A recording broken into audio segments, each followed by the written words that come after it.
Sit on your bed one day and ask yourself, what remarkably stupid things am I doing on a regular basis to absolutely screw up my life? And if you actually ask that question, but you have to want to know the answer, right? Because that's actually what asking the question means. It doesn't mean just mouthing the words. It means you have to decide that you want to know. You'll figure that out so fast it'll make your hair curl. There's no better pathway to self-realization and the ennoblement of being than to posit the highest good that you can conceive of and commit yourself to it. And then you might also ask yourself, and this is definitely worth asking, is do you really have anything better to do? And if you don't, well, why would you do anything else? If you orient yourself properly and then pay attention to what you do every day, that works. And I actually think that that's in accordance with what we have come to understand about human perception, because what happens is that the world shifts itself around your aim. Because you're a creature that has an aim. You have to have an aim in order to do something. You're an aiming creature. You look at a point and you move towards it. It's built right into you. And so you have an aim. Well, let's say your aim is the highest possible aim. Well then, so that sets up the world around you. It organizes all of your perceptions. It organizes what you see and you don't see. It organizes your emotions and your motivations.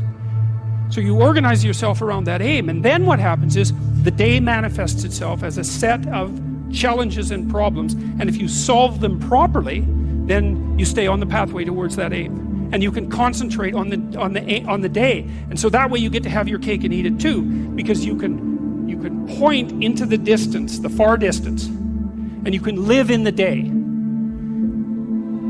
And it seems to me that that makes every moment of the day supercharged with meaning. That's how, because if everything that you're doing every day is related to the highest possible aim that you can conceptualize, well, that's the very definition of the meaning that would sustain you in your life. Well, and then the issue is, well, back to Noah. Well, all hell's about to break loose and chaos is coming. It's like when that's happening in your life, you might want to be doing something that you regard as truly worthwhile, because that's what will keep you afloat when everything is flooded. And you don't want to wait until the flood comes to start doing that, because if your ark's half built and you don't know how to captain it, the probability is very high that you'll drown.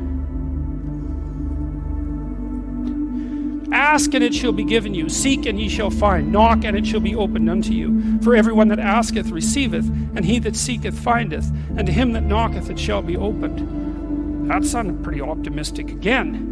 But again, I think it's a description of the structure of existential reality, and by which I mean, when I'm in my clinical practice and I observe, and this is also the case with my students, is, let's say, people's lives aren't what they would like them to be. And so then you ask, why?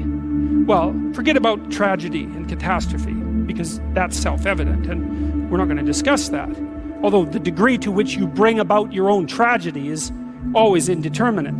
But I would never say that every terrible thing that is visited on a person is something they deserved. I think that that's a very dangerous presupposition, especially because everyone gets sick and everyone dies.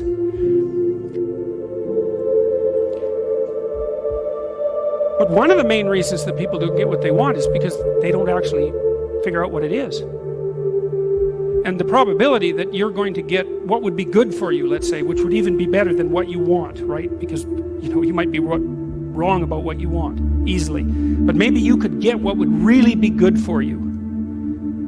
Well, why don't you? Well, because you don't try. You don't think, okay, here's what I would like if I could have it. And I don't mean in a way that you manipulate the world to force it to deliver you goods for status or something like that. That isn't what I mean. I mean something like, imagine that you were taking care of yourself like you were someone you actually cared for.